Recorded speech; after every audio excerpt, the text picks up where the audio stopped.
So everyone knows who Chris is. So we are fortunate to have Metropolitan Area Planning Council as our technical assistance providers. They're adding real capacity to our town to help us through this and put in our district. So I turn it to Chris Cushel. We also have Sarah Scott here. Hi everybody, can you hear me okay in the back? All right, I'm gonna sort of stand sideways so I can kind of face the camera and kind of face you and also see the screen. Najee, can you go to the next slide, please? All right, so what we're gonna do tonight is first, I'm gonna give you a lot of information. It's gonna be probably a lot, and I apologize for that. I just wanna say at the outset, this is kind of complex. And so it's okay if you don't really understand it all right now. It's the kind of thing that I think takes a while. Then the second half is we're going to hear from you. And so first we'll do a question and answer, probably about 15 minutes of that. And then we have what we're calling sort of an open house style event where we're going to get information from you and your thoughts. And we'll explain that when we get to that portion. Next slide. Next slide. Next slide. All right, so what are we actually doing here? We are working on creating zoning that helps a few things. One, help achieve some goals that the town has already set through some other planning processes. To expand the housing opportunities that you have within town, and really most pertinently to become compliant with this recent law that requires communities to have multifamily zoning districts. Maybe just by a show of hands, before tonight, who has heard about this requirement that the state has? Everybody, great. I assume that's also online. Who here feels like they really know everything that needs to go into it? Okay, that's what I kind of thought. So we're going to talk about that a little bit. Next slide. All right, so first of all, let's talk about what is zoning. Because I think even that concept, a lot of people might not really understand too well. So I have this slide here, and I also want to note all these slides will be available later for you online, so you can always come back to them, and so you don't have to take notes necessarily, and you don't have to sort of try and grasp everything that's in here. Zoning is a set of regulations that provide the rules for redevelopment or development of your properties within the town. The town is divided into these different zoning districts. They each have a different name. Each district then has its own rules. So how tall you can build, how far back a building needs to be from the right of way, what types of uses are allowed within this district. Can you put a restaurant? Can you put a single family home? Can you put an apartment building? Those types of things. There's other requirements as well. How much parking is required? If you have some communities require affordable housing to be as part of development. And there's a whole host of things that go into zoning. This is very simplified. A couple things zoning cannot do. So it can't force anybody to redevelop their property. So regardless of whether you change zoning from what it is today, that can't force anybody to do anything if they don't want to with their property. So if you have, let's say, a single family home that happens to be rezoned to allow for restaurants, that doesn't mean you have to put a restaurant in that building. You can keep your home. Also, zoning can't make sort of a certain use be in an area.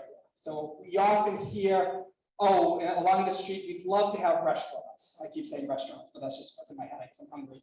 So we can't, you can't sort of force a restaurant to go into a space. You can allow a restaurant to go into the space. So that's what zoning is, just in a nutshell. Next slide. So again, this process is ultimately to create zoning that complies with the law. It's about a year-long process. We've spent, starting in the winter and the spring, sort of all the startup activities where we are getting our heads around the previous planning that has been done, the areas themselves, and various types of analysis, also lay the groundwork for this phase, which is what brings you all here tonight, which is really to get your input as much as possible. It's going to be an iterative process, so as Rachel said, we're going to be coming back, and ultimately, as we get further along into the year, that's when we start actually drafting the zoning, ultimately looking for an adoption in the spring when we have time of 2024. Next slide. So you already met the advisory committee, so I just wanted to sort of give kudos to them again because they've been really front and center driving this. It's just a really great team of people who really care about the community. We also have your town planner who's online tonight, Gabe, who's been helping to shepherd the process. I'm Chris with MAPC. For those who don't know MAPC, we're the regional planning agency for the Metro Boston area. So that's the 101 cities and towns around Boston. And we do a whole host of types of planning activities, from standard land use planning to public health to arts and culture. In this particular situation, we're essentially consultants to the town, helping to shepherd the process. Now, Jay, who's online, is our community engagement specialist, leading that aspect. Sarah Scott is kind of been front and center doing much of the work. And I also have tonight Courtney Lewis, who some of you might know because he's done some planning work here, and he's going to help with the second part of the program. Next slide. All right, next slide. So first, what is Section 3A? So in a nutshell, this was state legislation that was passed that requires every community that's served by the T to create a district of a certain size that allows for multifamily development by right. It's much more complicated than that. There's a whole host of requirements. We're going to get into that a little bit in a couple minutes. Belmont has until the end of 2024 to comply. So different types of communities, depending on whether they have rapid transit versus a commuter rail versus bus, have different requirements. Belmont falls within the group that's the end of December. So you have a little bit more time. And I think it's really been great that the advisory committee is doing this sort of front and center and really being able to do this in a thoughtful manner and not have to rush the process. Next slide. So a little just quick background on 3A in terms of why they created it. I think probably most people here will not be surprised to know that we have very expensive housing in the Boston area. And that was the primary impetus, with the thought that creating more housing, of more variety of housing at different price points can help address the needs, which at MAPC, at least, we estimate that we need at least 200,000 homes just to keep up with demand in this area. Related to that are issues of maintaining our economic competitiveness. And another thing that I think maybe a lot of people don't sort of connect, but I think it's important to raise is an opportunity to increase inclusivity. So I think a lot of people don't quite realize or make the connection that a lot of us are trying to find ways to be anti-racist, to increase racial equity, and changing zoning to diversify the types of housing you have in your community is a concrete way to actually achieve that. Next slide. So a little bit about the requirements for Belmont specifically. So each community has a different minimum land area that needs to have this, what we're calling the 3A district. For Belmont, that's 28 acres. That's approximately the shading area on that box on the map. It's kind of about the size of Belmont Center, just to kind of give you all a sense for what that means. Next slide. Another requirement is that at least half of the total 3A district has to be within half a mile of transit, which is represented within those dashed blue circles. So we can have different parts of town that combined create one large 3A district. It doesn't have to all be in one part of town, but at least half of it has to be near transit. Next slide.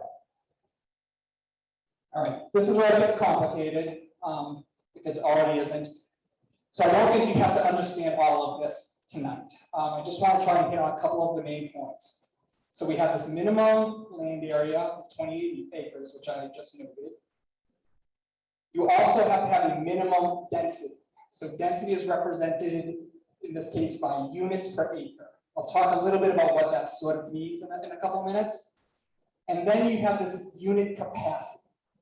So this unit capacity, if you sort of just imagine that you had a blank slate and there was nothing there, and now you have this zone, and you built to the maximum allowed by zoning, it's sort of this theoretical number that you have to be able to hit. For Belmont, that's about 1,600 units. The point of this slide is to show that if you have to satisfy all of the requirements. So if you just did 28 acres at 15 units per acre, you're only getting about 420 units, not 1,600. So you need to have a much larger area. So I know that there's some confusion with this. If we go to the next slide, I'm just going to hit the main point, and it's okay that it's not, everyone understands this. The main point is we need to have an area that's going to be bigger than 28 acres, unless you want it super, super dense, which I don't think most people here do. We're going to need something that's closer to 100-ish acres.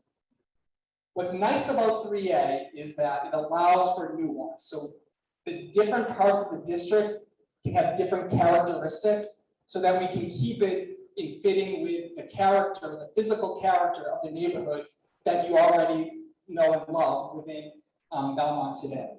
And that's the main part that we really want to get out at the second part of the program, is to understand from you all what types of buildings at what scale you think fit in certain parts of these areas. Next slide. Okay, so in terms of the district boundaries, so that's one of the key things that we need to do, is create the actual boundaries for this district. We're at the very beginning stage of this. What we've already done was looked at some of the characteristics within town of, well, what's close to transit. That's usually a good location for this type of denser type of multifamily housing. What's some of the existing land use patterns, the environmental constraints you have. We got a lot of input from the advisory committee, as well as ideas from some of your other planning documents, such as your housing production plan, which identified a number of sites for multifamily development. If you go to the next slide. So we have these sort of general areas in town that are being considered for the 3A district. These areas are not actual boundaries as of yet. These sort of blobs are just intended to show these are the general areas that we're thinking. They could be bigger, they could also be much smaller, but these are, and this is part of what we want to get your input from tonight. Next slide. Okay, so I want to now come back to this concept of density that we were talking about. So units per acre. So this, just a little thought exercise. You see these two pictures on here. One is a 3-family home. The other is a 350 unit building. This is Woburn Village. It's a rendering of it. Some of you might have visited it. Which one's actually denser? Well, by the measure that the state is using for what density is, if you go to the next slide,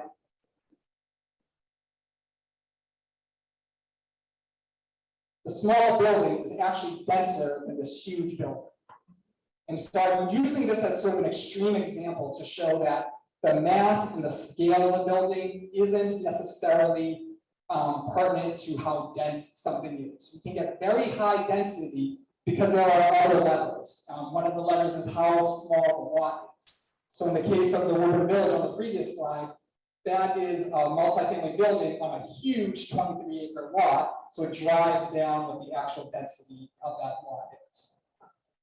I have here now just a few local examples just to give a sense for what density is. So here's a three-family triple decker, that's 31 units per acre. UPA is units per acre.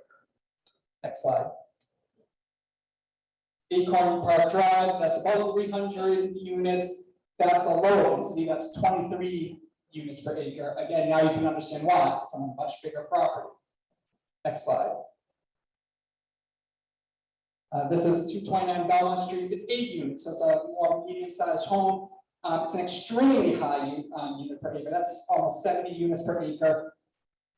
That's much higher than I would expect. My sense is that there's no parking on site with it, and that's why if you fit the appropriate parking, it's going to be lower, but it's still going to be fairly high. The point still remains the same. You can still get to a high density. Next slide.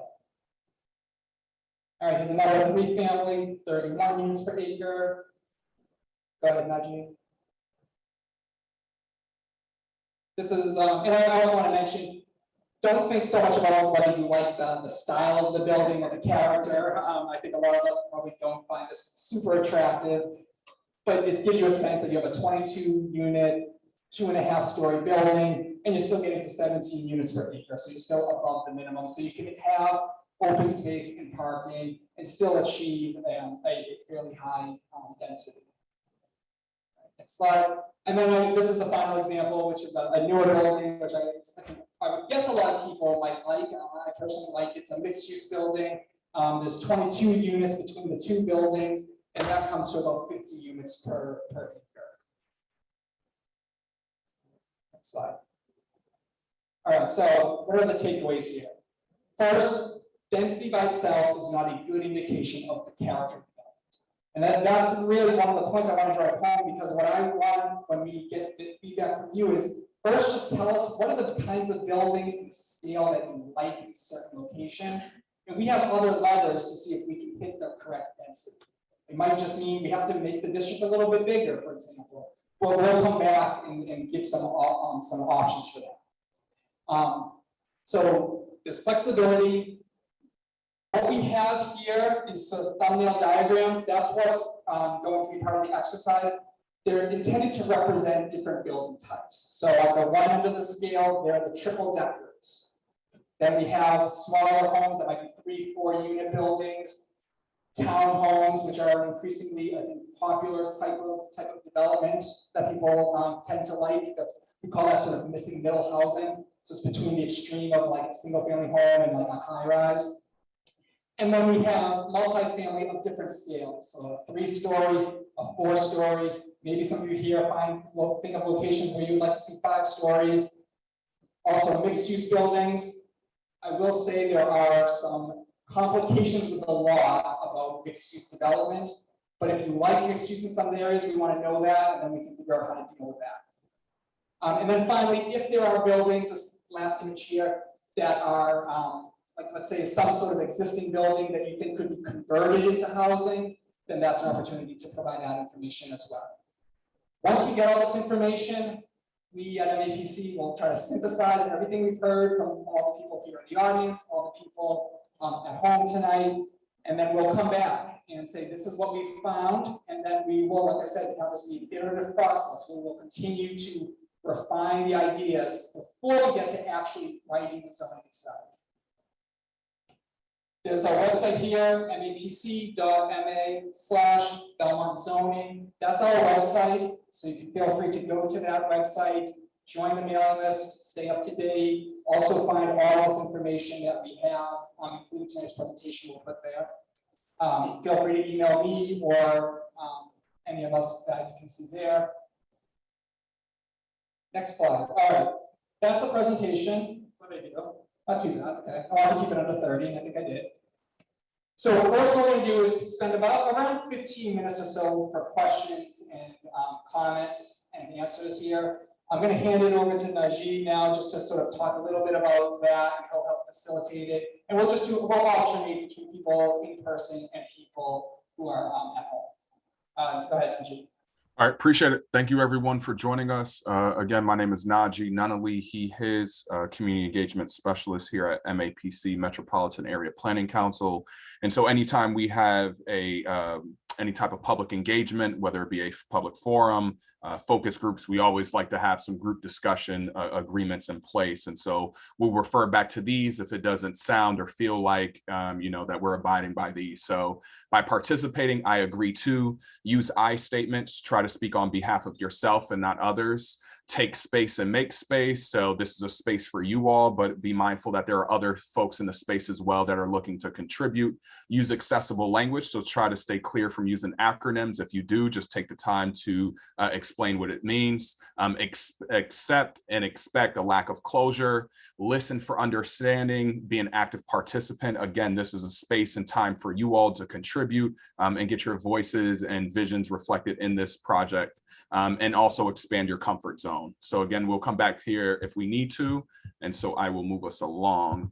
We'll now set up time for questions. And so how we will do this is that if you are we'll start with the folks in person. We'll just kind of alternate between those in person and those in a virtual space. If you're in the virtual space, we're all using Zoom. And so these are a couple guiding images to show you how you can interact and engage. So you can select the participants. which is at the bottom. Ooh, I can't zoom in, sorry.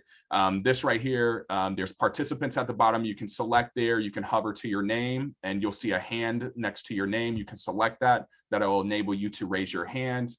Or if you're not necessarily comfortable speaking or having a hard time maybe finding that, you can select the chat feature, which should be at the bottom of your device. You can select that, feel free to type in the chat, and it'll be either myself or someone else who will be able to ask the question out loud for you. And so, yeah, I will kick it to Chris if there's any folks in person. And again, we will alternate between those in person and those online. And I also have a couple questions from online already. I think I saw this woman with her families first.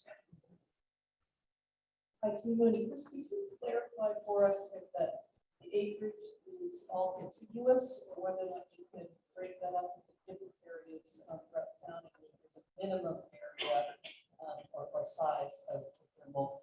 Yes, that's a great question. And Najee, I'm going to repeat the question in case people can't hear it online. But the question is are there minimum requirements? Does it need to all be contiguous, or can we break it out? And if so, what are the requirements? The answer is we can break it up into multiple areas of town. The minimum for any one area is 5 acres. But then we also have to remember that at least half of the area has to be within half a mile of transit, and at least half of the district, the total district, has to be contiguous. So if you were doing 28 acres, 14 would have to be contiguous. So let's go next online, Legend. Perfect.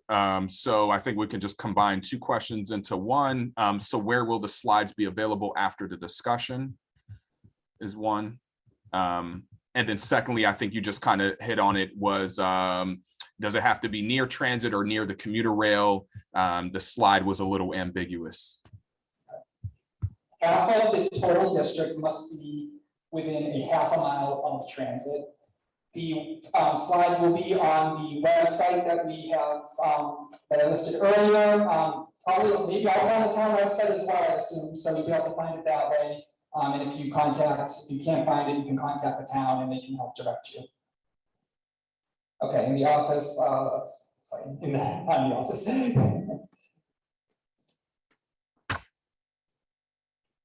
Thanks very much. I have 2 technical questions.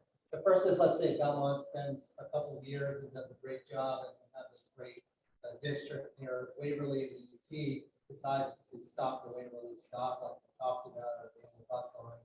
Does that kick us out of compliance, or is it still good? And then the second question is, can you guys put together a table by town that shows the target under 3A and the number of units in Airbnb inventory? Okay, so the first question I think was, if one of the train stations closes down, would you still be in compliance? Yeah, that would be a question for the state. I assume if that's something, it would be such a rare occurrence that it would continue to be in compliance. I can't speak for the state. You'd have to ask the state on that. We can try and find that answer. So we are compiling a list for the state where we're in regular contact with them. The group that is running this is called HLC, EA HLC. And so it used to be DHCD, and we will ask that question. I'm sorry, could you remind me, the second question was, can we put an inventory of Airbnb? But the goal here is to increase supply of rental housing or housing. So you're increasing it through 3A, we're losing it through other mechanisms that aren't on control. So it'd be interesting to have a table that shows how many units that we lost to the Airbnb market versus what our target is. So that's something I'd have to ask the town planner to see if you'd be able to pull that kind of information to show that. And so ideally, it would be great if you could do all your 100%. well, I will kick that upstairs and let them know that. Okay, next online. Yep, perfect. Appreciate that. And just as a reminder for folks, so it's a little tough for folks to hear on Zoom. So that is why Chris is just taking the time to just repeat or reiterate the question being asked. So one that we have here is, in the recent past, it feels to me that the town has been actively anti-development by disallowing development, in parentheses, multifamily and otherwise, close parentheses, by right. even in our densest residential zones, by adding on subjective design and size restrictions onto objective planning and zoning requirements. Many towns actively encourage such development. Will Belmont really be able to embrace this huge change? I don't know if that was a rhetorical question, but I don't know if I can specifically answer it. It is the goal of this process, so I hope so. I should note that compliance with the law is not optional. It is the law. And so we are working, we're not debating on whether it's a good law or not. We are trying to comply with the law. And I hope that would be the effect. Okay, thanks for your hand. I'm sorry, behind you, sorry. Thank you. I'm Judith Amani, it's on the town meeting member precinct 3. I have sort of a mechanical question, a process question, and this might be the best time to find out. Seeing this presentation, thank you. I support more housing.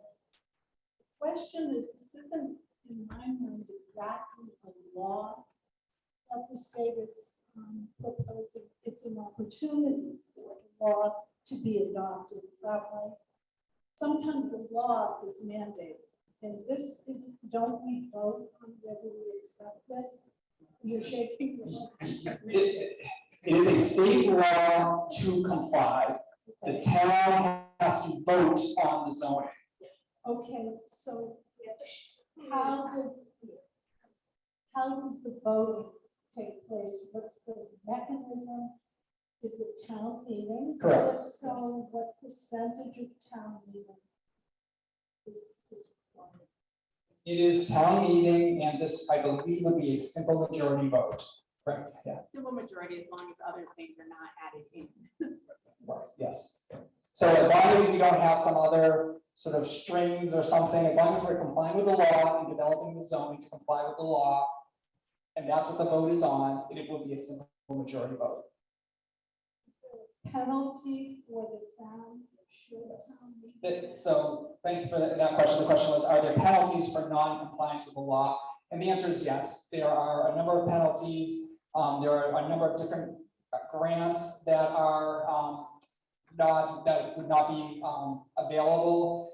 The Attorney General is taking a very aggressive stance on any communities who are not complying with the law. And there's also various lawsuits or threats of lawsuits from different groups for some communities, which there aren't too many, but there are a few who have said they're not going to even try to comply. So then there are some potential penalties for non-compliance. Thank you. All right, back to you, Najee. All right, Chris, I know it's a little tough, and folks in person, please bear with us, but audio wise in the virtual space is not the best. So if Chris, you could just maybe repeat a couple of those questions that were raised. So the last question was about non-compliance with the law and can they not comply? And so as I said, it is the law, they must comply, and there are some fairly severe penalties for non-compliance. Okay, appreciate that. And again, sorry to everyone online. So something else that came up. So Gabe has been engaging in the chat as well, trying to answer some questions. So one is here. So the requirements mention land area, density, and the number of units, but not building specific requirements. Are multifamily buildings actually a requirement of 3A or just the simplest way to meet the requirements? Example, could you meet the density requirement by allowing SFH on around 2,000 square foot lots? Okay, multifamily is the requirement, and there's a specific definition, and it's a structure with at least 3 units within that same structure. So you couldn't have a lot with 3 little single-family homes, that would not comply. We also have this issue of, is it a mixed-use building? That technically is not a multifamily building according to the definition. So there are other ways to maybe get around that, but that's the definition. Okay, so your hand, shoot up. Helen Bateman. Oh, I'm loud. Helen Bateman, I'm very excited about this 3A and the opportunity to get some denser zoning. At the end, is there any money behind this to implement? Okay, so the question for those in the audience is there money to implement this? So as of now, the money is being provided for planning purposes. So there was money provided to the town for my time and Sarah's time to help develop the zoning. Generally, at that point, once the zoning is adopted, it's usually the private landowners then who have to develop it themselves. And that's generally the way it works. That's not to say that there couldn't be programs available. I don't know that there are as of now. All right, Najee. Yep, I'm going to take two things and combine them. So one is more of a comment. I saw something interesting in South Bend. They had a catalog of pre-approved housing plans for infill. I wonder if Belmont could adopt something similar to meet the character of the existing buildings. Next, we have, thank you for the presentation. How many homes will this project bring to Belmont approximately? And how many more school-age kids will come to Belmont? With the super tight budget of the BPS and the need to pass an override to fill the budget gap next year, what do you think about the impact of the project on Belmont Public Schools? Okay, so we can't say how many homes will actually be built from this zoning. So zoning is sort of like I kind of tried to hit that point that you can't force anybody to do anything. Most of these areas already have buildings. So somebody could knock down their building and rebuild, but no one's forced to. So we can't say how many new homes will be built. As it relates to school, what I can say is that MAPC has done a lot of research on the impacts of multifamily development and the relationship that it has on bringing school-age children. And there's very little relationship. Basically, we've effectively debunked this issue. And it kind of makes, I think, a lot of logical sense. When you think of the people who tend to live in multifamily homes, they tend to be younger, maybe professionals before they have kids. They tend to be empty nesters who are retiring. So the number is generally not too high. I've spoken to a number of multifamily developers.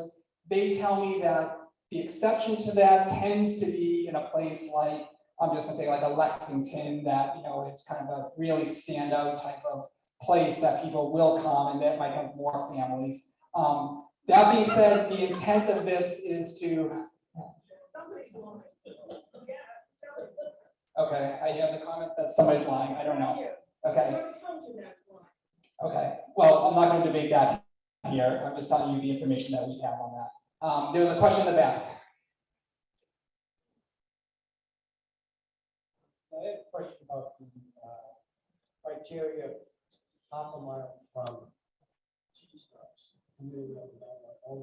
What about bus stops? How tight is the half a mile radius? Okay, so the question was, does the half a mile within transit requirement apply for the commuter rail only or also bus lines? And how is that actual radius created? So the radius is kind of a simple way to first answer. It's essentially as the bird flies type of thing. It's just a big circle. So that circle that I drew, that's how those are the boundaries that you can see on the poster boards. Yep. It's around the commuter rail.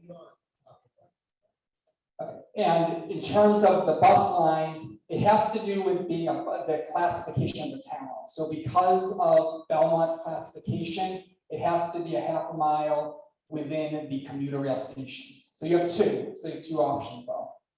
And that doesn't mean that all of it can't be there. So if there's an important bus corridor, part of your 3A districts can be along that bus line. Hi, I'd like to interrupt for a second. I'm Gabriel Disler. I'm the town staff planner. I believe the mic that is in the room, not the mic that Chris is using, but the mic that is being passed around to members of the public has been turned off. Usually I'm the person in the room with the mics. I'm very familiar with it from other public forums. You need to make sure the button is pressed very firmly so that it's on, because right now I can't hear anything, and I don't think anyone else on Zoom can hear anything. And I think it's actually a very simple fix if we could just make sure that mic is turned on. Sometimes when people are holding the mic, it becomes easy if you're holding it a certain way to accidentally turn it off. But just try to be mindful of that when you're using it, and also just open mic directly in front of your mouth. Even if it doesn't mean you're not looking the right direction, that's fine. Just put the mic directly in front of your mouth.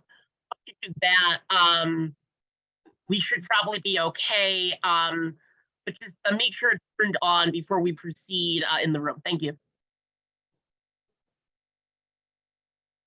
Okay, so I kind of lost track of where we are. I think the next question is to Najee. Yeah, so Judith, I'm going to get to you in just 1 second. So in terms of the follow-up around the school part, because of the audio piece, Chris, do you mind repeating the question? I'll repeat it for the audience. So thank you for the presentation. How many homes will this project bring to Belmont approximately? And how many more school-age kids will come to Belmont? With the super tight budget of the BPS and the need to pass an override to fill the budget gap next year, what do you think about the impact of the project on Belmont Public Schools? Okay, so I'll have a more concise answer this time. We can't say exactly how many homes will actually be built because we don't know. The zoning only allows things to be built, doesn't force anything to be built. It has to allow theoretically for up to that number that I had stated earlier, but the true number will likely be much smaller. It sounds like there's a lot of debate about how many school-age children will actually be brought in. Our research has shown that the relationship tends to be fairly low and it will not be too many school-age children being brought in. Okay, so your hand, sir. You have to talk, you have to put the mic near the mouth. These mics. I just want everyone to know, the green light was on. Can you hear me? You have to hold it to. Cool. I'll try to make sure to project. Michael McNamara, I'm a town meeting member in precinct 7. I just want to say that I know from my own experience living with an elderly grandfather who's 86. And I just want to make sure that when we're considering this housing, that we talk a lot about accessibility. And I think that's great. That's going to be near the bus line, near the train line. But I wonder if there are ways to make sure that this housing that we will build will be ADA compliant, and even a little bit more than ADA compliant, just more accessible to people, and make sure that it's possible for older folks to retire and downsize and stay in the town. I think that's a big issue. We have a lot of elderly residents who are in big houses. We don't want to stay there. We'd rather stay in a smaller place near their grandkids. So I just want to get your opinion on that.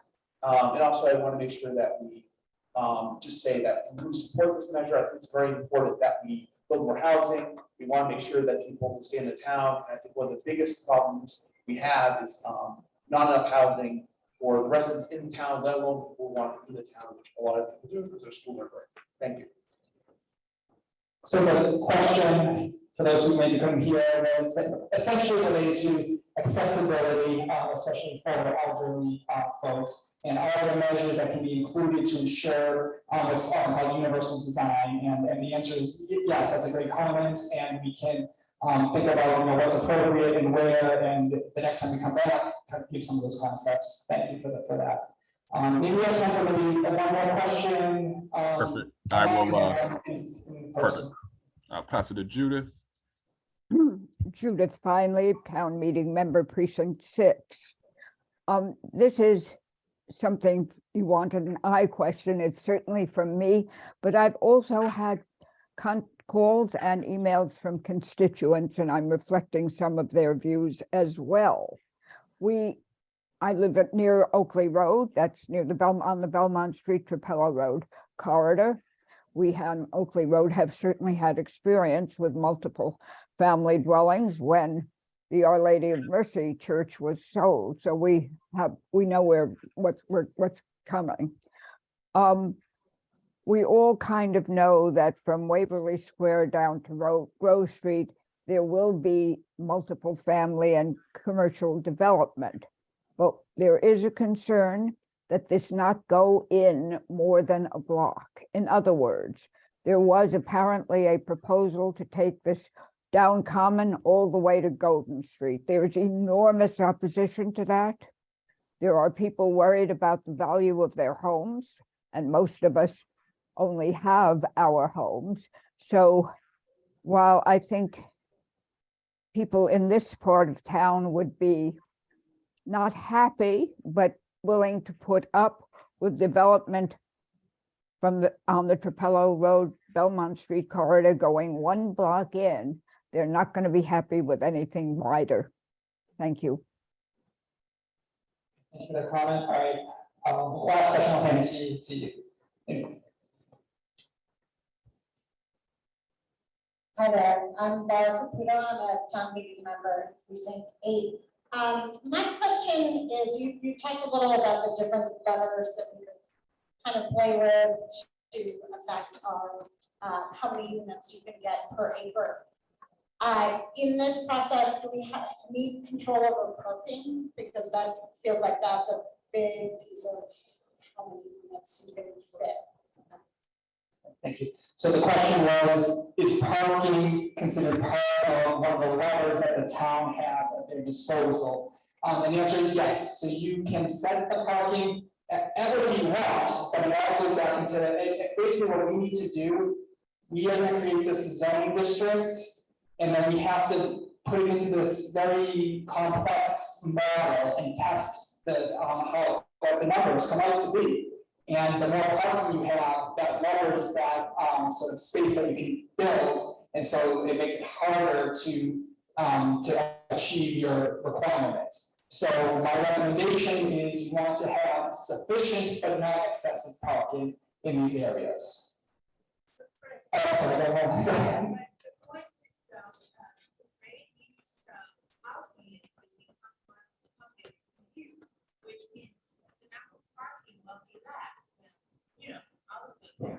yeah. So the point here was essentially that's the obviously, well, if you're near transit, you probably don't need as much parking as you would need in other places because you have alternatives. And I think that your point was right. Thank you. And so that was, I think that is an important point to make as well. And therefore, we can also provide different areas of town with this nuance. So if you're right near the meter rail, that could be longer than a different part of town. So thank you everybody. So we're going to be around the next hour or two. So if people have additional questions or comments, we can talk individually. For the people online, please just stay online, and Najee is going to sort of guide you through the process for the second part of the evening. For those of us here, we have these different stations on set up, and there'll be staff will be around to help you kind of work and provide your input there as well. So thank you everybody, and look forward to continuing the conversation.